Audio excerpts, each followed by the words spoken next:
Pemerintah melalui Kementerian Dalam Negeri membuka peluang bagi perwira tinggi TNI dan Polri untuk menduduki kursi penjabat PJ Kepala Daerah di tahun 2022 mendatang di 271 daerah.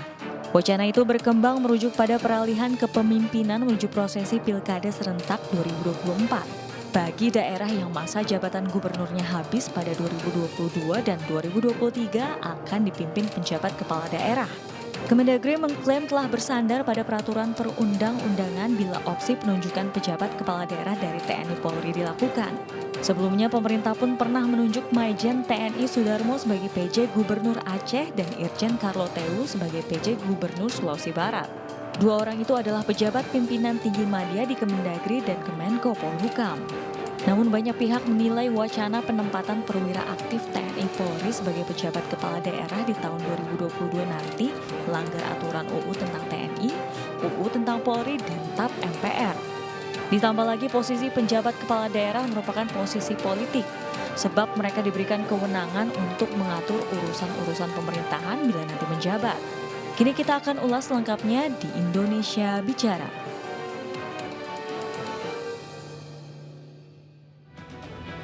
Munculnya kebijakan pemerintah yang memperkenankan perwira TNI dan Polri yang masih aktif menjadi kepala daerah menuai kritikan dari berbagai kalangan masyarakat. Wacana ini berkembang menjelang Pilkada serentak pada tahun 2024 mendatang. Bersama saya Wilson Purba, kita akan berbincang lebih jauh terkait dui fungsi TNI Polri Reborn. Dan kita akan memulai dialog malam ini bersama dengan anggota Komisi 2 DPR RI dari fraksi PKS, Bang Mardhani Alisera. Selamat malam Bang Mardhani. Malam Wilson. Siap Bang Mardhani, ini memang masih wacana, tapi Abang setuju atau tidak TNI Polri bisa memiliki dua jabatan? Tidak setuju, karena pasal 201 Undang-Undang 10 2016 tegas menyatakan penjabat gubernur berasal dari pimpinan tingkat madya atau eselon 1. Itu adalah terminologi untuk teman-teman aparatur sipil negara. Begitu, Wilson. Baik, berarti ada opsi lain, yaitu pejabat dari Kemendagri yang bisa saja diminta untuk menjadi pimpinan kepala daerah. Tapi daerahnya ini cukup banyak, Bang. Ada 271. Cukupkah kira-kira pejabat kementerian ini nanti untuk mengisi kursi-kursi kosong selama menunggu Pilkada serentak? Kalau di undang-undangnya, eselon 1 itu untuk penjabat gubernur. Kalau untuk bupati wali kota, dia aturannya di bawahnya, eselon 2. Jauh lebih banyak. Nah, usul kami jangan melompat pagar ke teman-teman TNI Polri, tapi bisa minta bantuan kepada kementerian di bawah rumpun Polhukam. Ada selain Kemendagri, ada Pan-RB, ada Menhukam. Itu di bawah situ ada banyak pejabat eselon 1 yang bisa dimintakan bantuan. Karena penting penjabat gubernur itu sifatnya sementara dan lebih kuat DNA pelayanan. Ya, sementara teman-teman TNI Polri itu nyuwun sewu gayanya komando kan, begitu. Tapi kalau komando ini kan ada atasannya yang memberikan komando untuk mereka melayani warga, berperan sebagai pelayan warga. Apakah hal itu juga tidak bisa sehingga TNI Polri ini Anda menolak tadi untuk menjadi pejabat daerah? Sangat bisa, tetapi karakter DNA komando itu bisa komplikasi karena penjabat gubernur tidak memiliki legitimasi politik ya. Mereka tidak dipilih ya. Mereka juga tidak memiliki dukungan politik di DPRD ya. Sehingga dengan berbagai komplikasi jauh lebih mulus ketika teman-teman ASN yang ditempatkan di penjabat gubernur. Begitu, Wilson. Baik, selain itu apa kekhawatiran Anda? Banyak juga yang mengatakan mengkritik ini adalah bisa jadi strategi pemerintah untuk pilpres atau pilkada nanti 2024. Menurut Anda apakah memang seperti itu? Sebetulnya ASN atau TNI Polri bisa diperlakukan seperti itu, jadi alat kekuasaan kalau niatnya ada ya. Karena teman-teman ASN juga kalau katakan Mendagri-nya ataupun pihak di atasnya memerintahkan untuk tidak netral dan mereka tidak punya integritas, bisa terjadi. Tetapi saya masih melihat bahwa mudah-mudahan tidak ada pikiran untuk menggunakan penjabat gubernur sebagai tangan kekuasaan untuk merekayasa hasil pemilu 2024, baik pileg, pilpres maupun pilkada. Karena kalau itu yang terjadi, kita sedang menggali kubur kita sendiri bagi demokrasi kita. Tidak akan sehat buat demokrasi kita. Begitu. Baik, tapi sebenarnya mengapa isu ini mencuat cukup besar seperti itu Bang Mardhani? Karena sebelumnya memang sudah pernah terjadi di Aceh, ada gubernur Aceh, waktu itu penjabatnya adalah Majen TNI Sudarmo, lalu di Sulawesi Barat juga sudah pernah dilakukan. Lalu kenapa saat ini mungkin ada pro dan kontra di DPR ataupun di masyarakat? Ketika itu yang bersangkutan sudah di Kemendagri yang pertama. Yang kedua jumlahnya cuma sedikit. Sekarang kalau saya tidak salah 17 gubernur yang harus berstatus penjabat.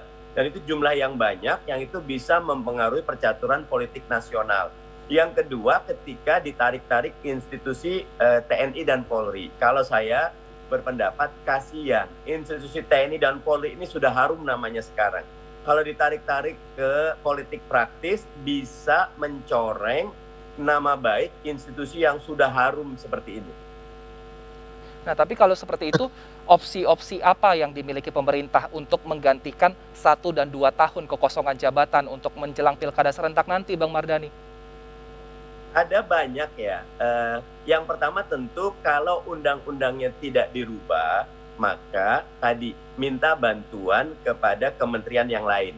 Masih banyak eselon 1 di kementerian yang lain.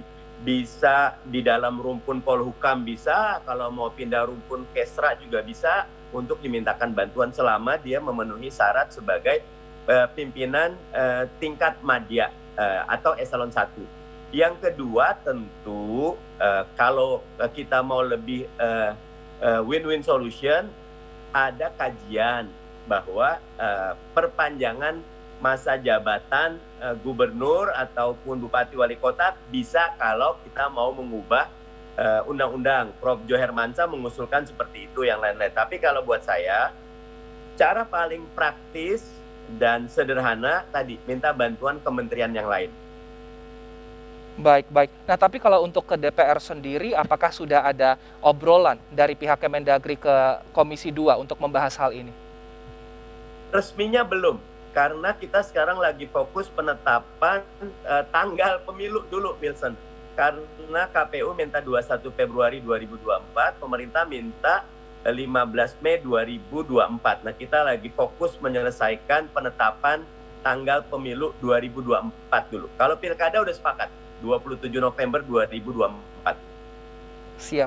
Nah, tapi kalau omongan di Komisi 2 seperti apa, Bang Mardhani? Apakah memang semuanya satu suara seperti Bang Mardhani untuk tidak setuju? Atau mungkin ada dari fraksi-fraksi pendukung pemerintah yang setuju dengan keputusan Kemendagri atau mungkin wacana keputusan dari Kemendagri ini? Saya belum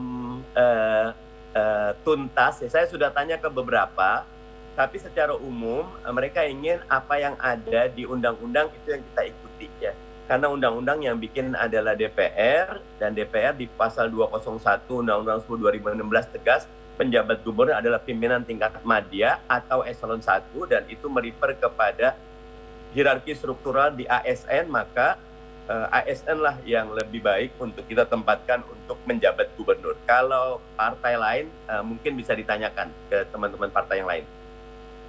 Nah, tapi Bang, ini kan Kemendagri mengklaim bahwa sebenarnya yang akan mereka lakukan nanti untuk 2022-2023 itu sesuai dengan Undang-Undang Pilkada. Lalu bagaimana ini ke depannya? Apakah memang bisa secepat itu DPR untuk merubah undang-undang atau seperti apa, Bang? Ada tafsiran lain mungkin terhadap 201 dari Kemendagri. Kami akan meminta penjelasan terkait dengan isu ini, tapi dari Kemendagri yang saya tahu mereka juga belum mengajukan secara resmi usulan ini.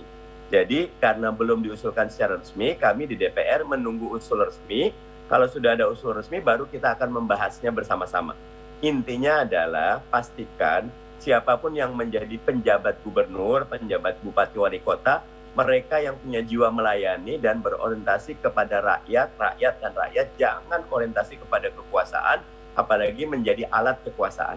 Artinya jika Kemendagri tidak mengusulkan, ini tidak apa-apa untuk dilanjutkan seperti itu?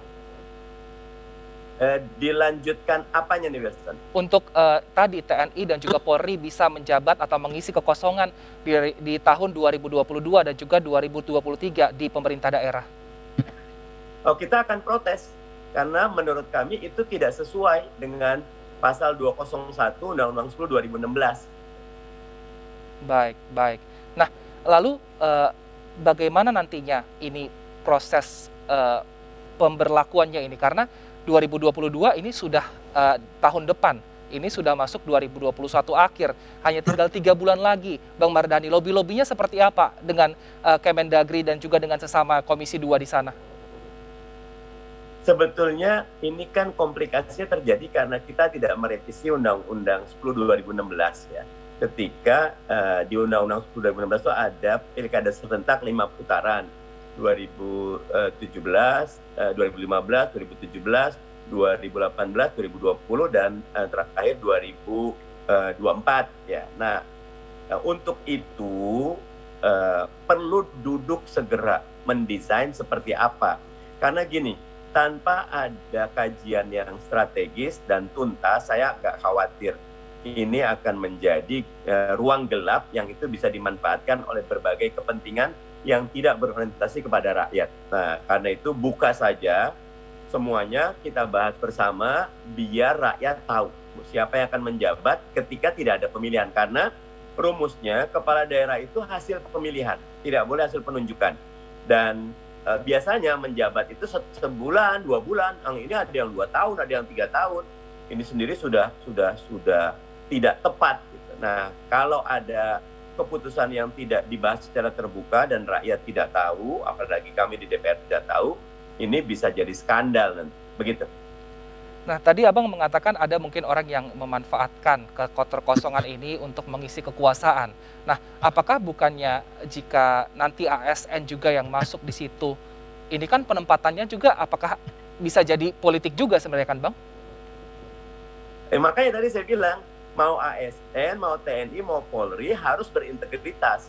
Ketika mereka tidak berintegritas, apalagi merasa diuntungkan dengan penunjukan, akhirnya mereka hanya berorientasi untuk memuaskan tuannya, menjadi ABS. Yang terjadi rakyat akan dikorbankan. Nah, itu yang harus kita jaga bersama. Nah, tapi jika TNI dan Polri tadi juga dinyatakan sebenarnya Kemendagri mengatakan ada sejumlah syarat juga yang harus dipenuhi. Bang Mardhani sudah tahu belum apa syarat-syaratnya itu? Apakah syaratnya hanya seperti tadi juga secara lisan yang berintegritas dan juga tentu tidak akan terikat dengan politik dari manapun seperti itu?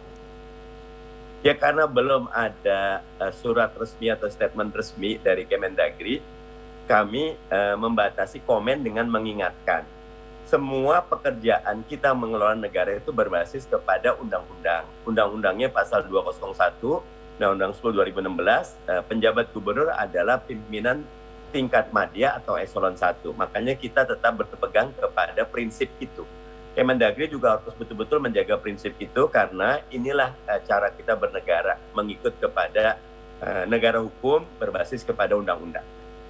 Nah, jika Kemendagri mungkin belum melapor ke DPR, apakah DPR akan memanggil Bang Kemendagri untuk membahas hal ini? Karena tahun depan ini sudah 2022, waktunya sudah sangat sedikit untuk membahas ini. Jangan sampai sudah ditetapkan baru kita heboh kemudian.